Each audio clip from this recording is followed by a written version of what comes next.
All right, welcome everyone. Semblance of Sanity. I'm Caleb. I'm Jacob. And we're here for Space Brothers, episode 57. Pico and Bold are friends. Yeah. They at least drink together. This time. Yes. Yeah. Yes. But there was a promise made. There was a promise, and it's one that's not able to be fulfilled anymore. Right. We knew a lot more about Pico's backstory. We see a Very lot understandable. of ways in which he put himself out there, and he lost a lot of faith in not just his engineering ability, not like even in a strict sense, but just in the ways in which others will be able to see the value in his engineering ability. Right. In the system itself, where it doesn't necessarily matter if you even have, like, if you're doing everything by the book, you're prioritizing safety, all that stuff, you're going to make the best dang, parachute release system or whatever. But now it's being used. Yeah. You are probably stressed out of your mind. Of what if something happens? What if something happens Sure. here? Yeah. Yeah. And compared to that, these ass cans, probably doesn't seem that important. Yeah, it's just going to be a wasted effort. It's not like they're actually going to, win or anything. Sure. Yeah. Possibly. All right, y'all, without further ado, let's get into this. 好きで奴に会うのが楽しみなだけだ。 Awesome. All right. This is their test. It's not opening. Smash. Nice.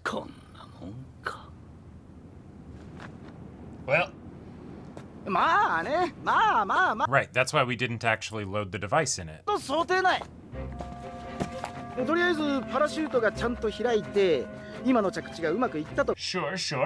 See how it goes. 投稿は全て自動制御目指すはゴールフラッグキャンサットまっしぐら Okay, so the Right. rover part's actually pretty good. Maybe not. Well. Yeah. I wouldn't necessarily start. want to work hard with them either. コンペまであと5日しかないのに課題が山積みだ。 5 days. Damn. そんなんだから障害を超えられねえんだ Like wider and longer, or like... Bigger tread or Just- something?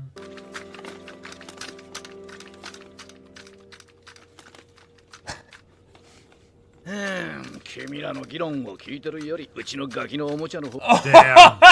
Savage. He probably finds it satisfying just from the engineering side of it. Right. He's like, hey, look, it works. Yeah. そもそもローバーを作らないってこと私たちみたいに Okay. パラシュートでローバーを着地させるんじゃなくてキャンサットがグライダーで空を移動して Okay. What?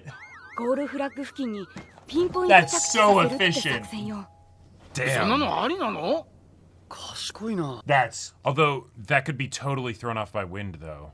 it's probably not, though. It's being actually glided, like it's actually, intentionally flying those ways, おいアホかね君らは Oh?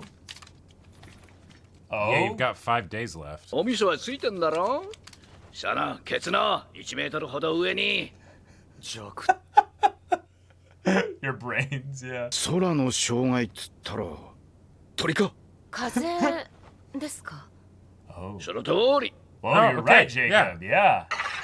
だよね Say nothing if there was rain or... キャンサットの自動制御程度じゃ実中ハック制御不能で流される Oh, so they're basically guaranteed Okay. to lose. この大会で空中戦は選ぶ Whoa. な地を張っていくことだな And that also means that your rover really does need to be able to figure out its way to the base because it might not land in the same place, Sure. イエス成功だ Oh. Oh, that's That's fun. sick. Oh. シュートもローバーも多分他の班の方が一歩先を行っている There's gonna have more power from that back wheel. 地面のちょっとした障害に負けないローバーにするにはどうすればいいか障害をジャンプして飛び越える装置でも追加するか。 No. This isn't battle bots. We don't Yeah. need... 失敗することに使う金と労力が必要なんだよあのモジャオと Yeah, he's got the right head for it. Because go figure. he was an engineer. 例えばさ、ローバーが5秒以上進まなかったら少しバックするっていう命令を加える。 Oh, okay. 角度を軽くずらしてまた走り出す。 Give it some heuristics, basically. Whoa. I love it. あとできればタイヤの直径を5、6センチ大きく He figured it out! Okay. すりゃスピードも増すし、障害も超えやすくなるよ。確かにそれができるといいんだけど、 Oh, so we have to overcome the limitations of... それ以上のタイヤは厳しいね。 Or make the tires. No. 常識のタイヤにする。それなら筒に入る元の直径から 1.5 倍にはと。 Oh, and that's the what the one other. that the other people are using. Yeah, Yeah. Remove weight somewhere else. タイヤをスポンジで作ろう。何？ What? スポンジならギュッと縮めて筒に入れられるし、 Oh, 走る時に shit! は十分な大きさに膨らむ。 Yeah, Will they 'cause have enough tension, though? well, the rover's lightweight enough that. Yeah. 着地の時のショックも和らげるよ。 Oh! Oh, that's cool. Whoa, that's a good Yeah. point! Okay. As someone who knows nothing about engineering, that was a really cool, like, easy to understand way to, like, explain how they solved the problem. Bro just had a eureka moment as well. Yeah. He's like, wait a minute. He's like, I'm putting down the 次は toy. パラシュートだけど、 Yeah, he's coming over to the table. パラシュートの Yeah, now he's like, Yeah, wait yeah, a minute. Let me help you with this. This is Gotta be something very I'm careful with personally how very... you fold it. Yeah. Yeah, I'm very invested in the Right. parachute side of things. Oh my gosh, they're gonna do it. Mm-hmm. And we already know which team is gonna lose now. Right. The illumination over him just... Mm-hmm. なんだよそのなめ。 Yeah, they're so practiced, aren't they? キャンサットが本物の宇宙船だとしたらって、 Oh. 自分の隣にいる宇宙飛行士をこいつに乗せて Whoa. Sure. I got chills. And just knowing his past, like... 撃ったつもりでな。はい、 Oh. 命を。お願いします。落ちたらごめんなさい。期限を言えば第二次世界大 Oh. Okay. With, like, when a lot of the women were helping design a lot of the manufacturing stuff in the airfields. Sure. 要するにパラシュートってのは愛で開く。 The idea that even in something as scientific as literal rocket science. パラシュートのとまで教えちまった。 Ah! Oh, yeah. But there's still superstition, you know? Mm-hmm. Like, hey, listen, this is just how humanity's always done it. まあね、前の会社で散々模型とか作ってたからな。 Well, it is also interesting to think about because that did happen a lot during World War II with regards to manufacturing when all the men went overseas. Tens of thousands of women are recruited for manufacturing parts Right. and things in the U.S.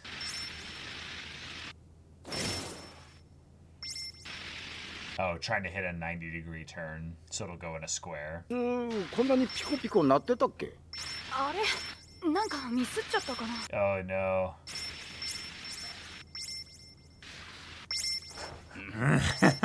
いらないね、コピコ。 Starting to bug him. He's yeah, like, I he's gotta... like, okay, listen. Nice. Oh, Right. Let's see if they can do 4, it. 5, yeah. Nice. Look at this little guy go! Yeah. Oh Cool. my gosh. That's awesome. We did it! If I beat you at this game, you have to help us out more. Right.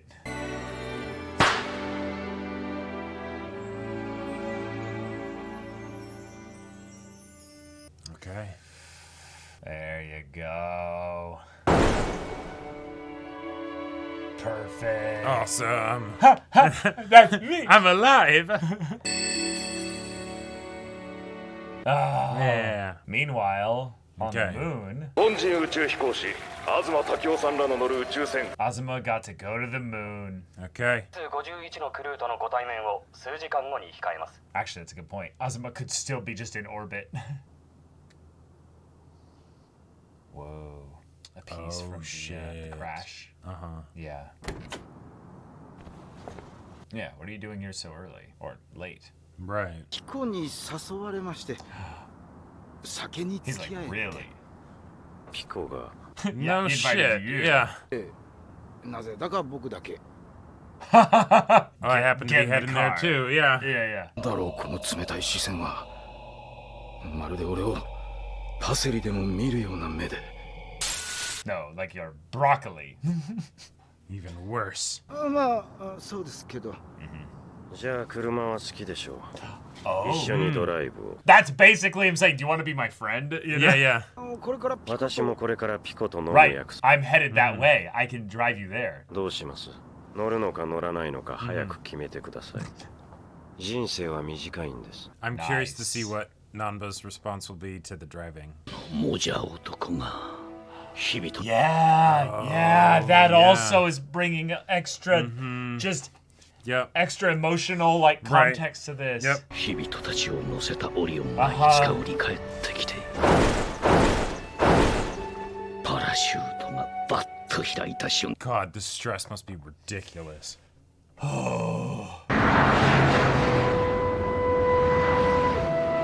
And he's not even like, oh. No, he is a little bit nervous. Yeah. スピードを少し上げますよ He's like, this is a nice car. Yeah. Being able to go this fast. Right. Oh, nice. That's the end of the episode. Cool, cool. Well, they did it. All They right. won Pico over, and yeah, it was Muta. Yeah. Yeah. He's got the mind of the engineer, but also came up with the idea for sponge wheels. Right. Which is great because, yeah, because this is like a model, it's much smaller than anything you'd like actually use for like the moon or whatever, Right. right? Shit's gonna be really lightweight. Well, So- I love also that a lot of the limits are with regards to upper capacity. Like in a lot of ways, sponge works as long as you have enough of it then. And Yeah. because it can get compressed so much, Yep. if anything, the wheels are probably much bigger than they even Oh, need yeah. to be. Yep. But it just makes it easier, you know? Yep. I also wouldn't be surprised if its ability to compress actually makes it better for going over smaller obstacles, because then it doesn't even necessarily need to like push the whole thing up. You won't get as much lift afterwards, yeah. Right. It'll just like Yeah. it might just compress a bit and Right, form because to there the- will be enough weight pushing against it to where it won't like be like blah, you know, Yeah, but it yeah, will be exactly. like, oh, you know, it'll snugly go over. Yep. The problem I thought that could potentially happen is that if there's debris, sponge is going to track it and pick it up a little bit, and then it could Sure. cause it to do a little bit of movement, but then it's sponge. It's just going to sit in there and just be fine. right. Okay, Pico has started to help them. Yep. He's given them some tips on the parachute, gave them some tips just in general, and yeah, he's because- proud of them. They're doing it. Oh yeah, because and I like the ways that he's helping them because these people are really smart, but other than Muta, they're not engineers, right? So this is still something that they're not used to doing, right? And so yeah, it totally makes sense that there are going to be a lot of things that they just won't know, they won't think about. Right. You know, things like, oh shoot, no, the wind would be a problem with an airborne, like rover. Yeah. Yeah, because the weight of the device is still not enough to pull it to the ground fast enough Right. that the gliding part would be able to, take it down with the directional movement and all that. you know? Right. And so that's cool. I really liked the way that the sponge was able to be used as a concrete way to solve like a problem that they're dealing with. Because like at the outset of this little like mini arc of this puzzle, there was this part of me that's like, oh no, I don't know anything about engineering. How are they going to be able to like communicate the problem solving on this in a way that's like simple and straightforward, Right. It's very, very well done in that regard because the actual solutions to everything are like one-step solutions. We're not Exactly. seeing like the details of the programming, for instance. Yeah, right. Like we're doing some very basic if-then statements with regards to that and the obstacle issue. And because everything is being done with the practice dummy version that they use, we got to see a visual example of where the problems come in. And then we get to have also Pico's inner thoughts while he's like listening to them being like, you need the work. And No, it's you not can't gonna make work it like work that, with you know? that. No, it is gonna be fine. Then he roasting them when they're like, "Oh, should we switch to the flying thing? That's a good idea." He's like, "Bro, use the thing that's a meter above your ass." And it's like, "What?" And you were exactly right. And then it's just, oh no, wind. Yeah. You can't count on that. Right, So like you need to be consistent. And then he's like, you're not even thinking about the fact that this could be someone's life that's in here. Are you thinking about that while you do this? You have to have it work exactly right. To say nothing about the fact that doing a glider, your ability to test that is going to be very different from what you have with the rover, because even if, the parachute doesn't deploy properly, that's fine. We didn't actually put the rover in there to begin with. We just put in a weight to test whether the parachute will work, because we don't want to damage our equipment since we have limited budget. Right. So now we just set up the rover where it was, and let's see if it does its thing. That's so much better. So much better. So much easier. Yeah. Okay. Okay. They've got something that will work, and they're going to get second to last place at worst. Right. Like, I love the point of him being like, oh no, it's not even that. You could have a setup with no wind, but this time of year, in the region that we're going to be testing, now the wind is actually going to be a problem. So whoever's on that team, sayonara. You guys are not. You guys are not finishing in first. That's for sure. Yeah. Which is fun. But okay, the three of them all drinking together. Yes. I love the surprise on Bold's face that was just so evident. You know, I'm just like, what? Wait, He what? invited You? Huh? You know.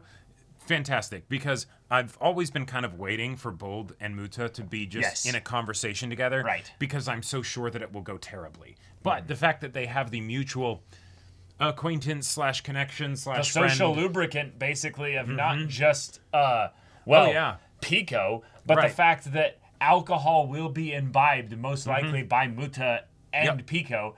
Maybe not Bold, but what if in the context of all this, Bold actually drinks once and it goes straight to his head and he's just like, that would be hilarious. I would love that. I would love that too, but I fully believe that he is the kind of person where Pico's like, hey, will you come drink with me because, XYZ, you know the story, all that stuff. He's like, okay.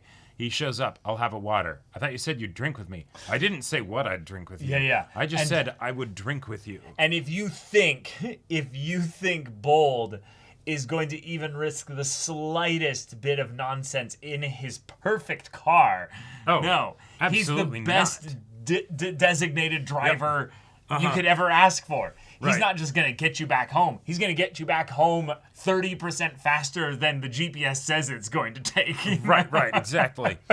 But yeah, so that'll be just fun. But then also the fact that yes, Muta is Hibito's older brother and everything, and with the situation at hand, that will be a nice little cushion barrier for Bold's maybe more frank things that he would want to say to Muta. That's the part thing I think you're overreaching too much of this. Bold doesn't have any bone to pick with Muta specifically. Sure. Like, in a lot of ways, he's probably more intrigued by what Pico sees in him. And he's going to be sitting there quietly, listening and being like, oh, okay, interesting, gotcha. Because right now, Bold is Bold. He's just going and doing his thing.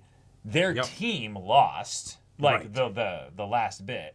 And while he knows why they lost in any way, it's not like it's these guys are the worst. I can't stand these inefficient astronauts This has entirely just been a headcanon that I've built up of their temperaments are so fundamentally different that the weirdness of Muta, I feel like, will just confuse Bold. You know? Well, sure.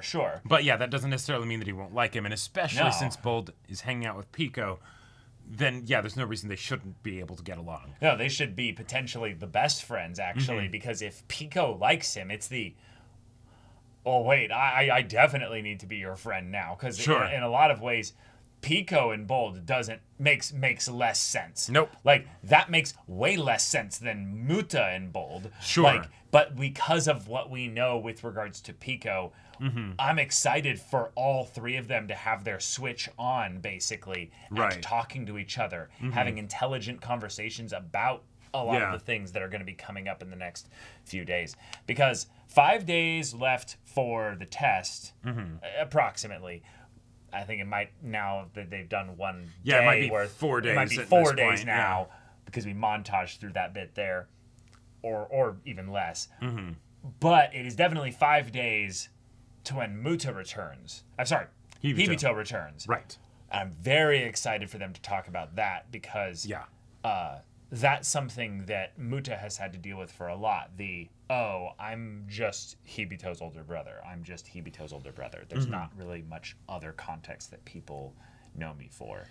And now that I'm here, and now that I'm basically an astronaut, and I'm on my way to being like a ready to be deployed at any point astronaut, Yeah, that's exciting. It's exciting, and and that's on top of all just the general tension, right?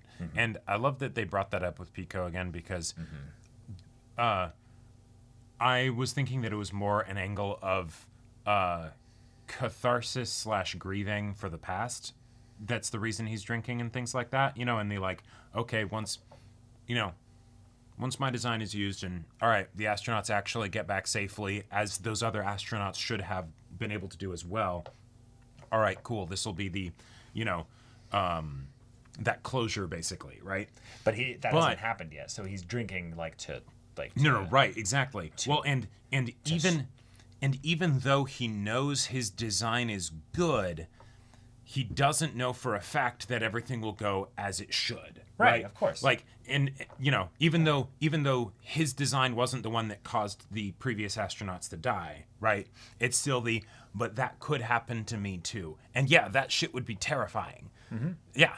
Right. The point when he grabbed the parachute and he started folding it and everything, and he started showing the practiced grace that he handled it with, I almost wanted to cry, because it's I know what it should be like. I've probably painstakingly watched it be done by other people and been like, you need to make sure you're doing this right.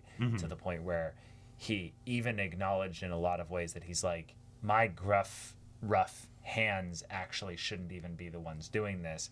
In a lot of ways, you, Sarika, actually, you're probably going to do better at this than even I could. Yep. I just need to make sure that you're taught the right method to do this. Right. And the idea of framing it within hey, when the world was at war, we needed people that had every bit of attachment to their work in every way possible, and framing it that way of someone is going to die if you don't do this exactly right. And so if you don't believe what you're doing, if you don't feel the actual weight of what you're doing here, someone could die. We can't afford to have, someone that's blasé about this. Yeah. Right. And I feel like that's just really, really beautiful, but it's also a point of humility, whereas someone who had watched things kind of slip out of his control before, he could have ended up becoming somebody that would be really hyper anal about making sure I'm the one doing it, I control it, I'm making sure that there's probably somebody out there that's way better than me at this, and that was just a really cool bit of characterization for him. One of the things that this made me think of, even though it's a much less dire situation and all that, but just from the standpoint of trying to ensure that, if you're in a management position, trying to ensure that the people that you get to do the job will be taking the proper care and attention to detail for something. A job I had in the food industry, they gave free food to the workers, which you might think, okay, regular benefit of the job, whatever. But one of the things that they also would say during training is, hey, by the way, don't skimp on how you prep the food, because... Prep it as if you're prepping it for a customer, yeah. No, not even that. What?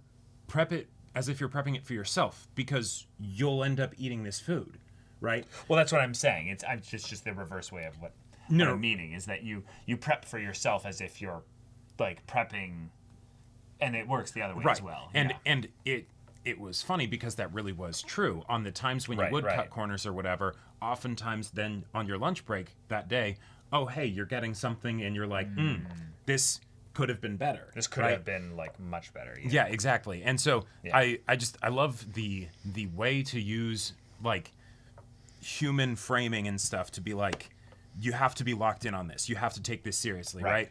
Yeah. The whole thing of the other team that's using the glider, that might sound like a fun idea, but then when you think about this not just as a test, but as like a real serious thing, no, that's a terrible idea, right? Do not do it, right? Right. There's a reason why we basically told you what you needed to do. Like, this isn't some trick here. We're looking for your optimization of the plan that we set out for you.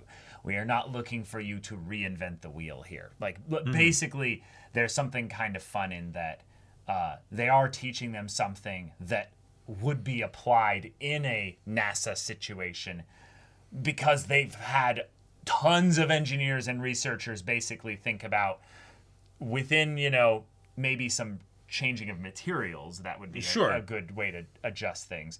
But otherwise, you're still going to need a parachute. You're still going to need a rover. You're still going to need all those things there. Yes, the gliding thing of it could work under certain contexts, but this is too light of a design. The risk for error is There's all kinds of too other high. things with it, so no.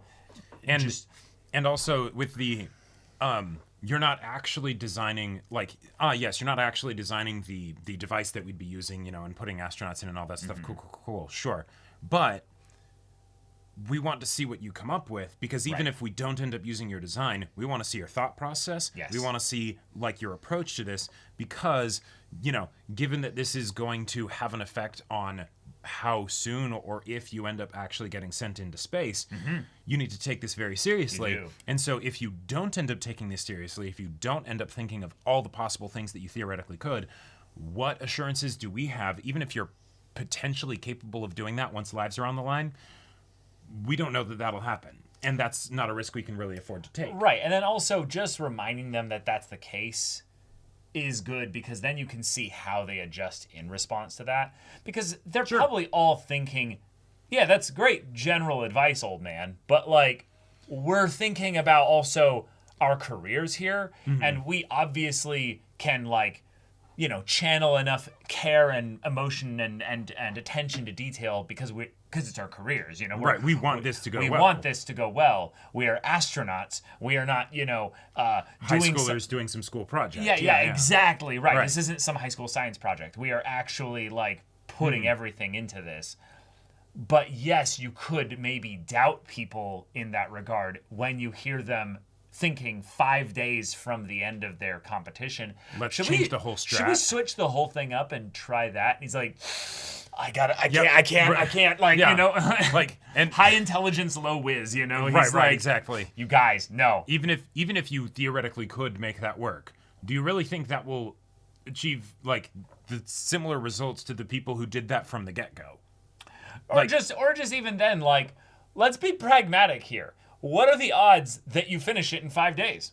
Just shoot me. I'd love to know. What do you think? What do you think? And it's not great. Yeah, exactly. So maybe go elsewhere. Put your energy into something else. Right. But yeah, we're gonna have some interesting energy colliding all together at a bar. Yep. And so far, Muta is doing decently well in the car, but you can definitely see that he's holding his breath a little bit. I am wondering because yes, bold, saving time, all that stuff. All right, yeah, that's great and everything. But there's that part of me that's wondering if Muta will say something of okay, no, yeah, I get the idea of saving time, but if you're increasing the chances of, you not surviving, is that something that you want to have as a pattern for your whole life? Because even if you're fine on this trip, will you be fine on the 100th trip or something? I tell you, it's the wildest thing when you've driven in a car with somebody that is a proficient driver, but they are the rules of the road are suggestions. The speed limit is invisible. Yeah. It's wild. You're absolutely not safe in the sense that if I was driving with a very defensive, safe, relaxed, slow driver, it'd be one thing. But the other thing of, oh, are you actually that much more at risk? More so that if you were to get hit, then it would be worse. It's like, I see them navigate through all kinds of nonsense and stuff that they are, yes, not needing to go into necessarily. Right. But it's just like, wow, I'm not a good driver. That's more what it reveals to me. It's just that it's like, there's two types of good drivers. One that's on the insane, like, speedy end, and the other that's on the, like, I don't ever go more than, like, I don't ever go more than like 2 miles an hour below the speed limit. You know, like those people. No, but see, that's the thing. That's the thing. It definitely makes me think of the Trash Taste clip where they did like they went to like the racetrack or whatever, and there's like the pro driver that's like taking them each through the race. Yep. And he's like not even looking at the road. He's just watching their faces and like has this big smile on his face while like doing some crazy like skidding turn. Some 270 degree turn. Yeah, right. And just like, oh hey, and they're just like, shouldn't you be looking He's like, at the road? I've done this 5,000 times. Yeah. He's like, nah, it's not a problem. This is easy. Right. But they're just like, oh my gosh, it's wild. But yeah, y'all, thank you so much for watching this episode's reaction and discussion. If you want to see the next episode's reaction and discussion right now, though, go check out the link in the description below for our Patreon. You get on early access there. You can watch full-length timer reactions there, and all this comes with Discord access, so you can chat with us in the community there about this show, about anime in general. Also, be sure to check out our Twitch channel. See if any of that interests you. We'll see you there. But until then, we're Semblance of Sanity. I'm Caleb. I'm Jacob. And we'll see you all next time.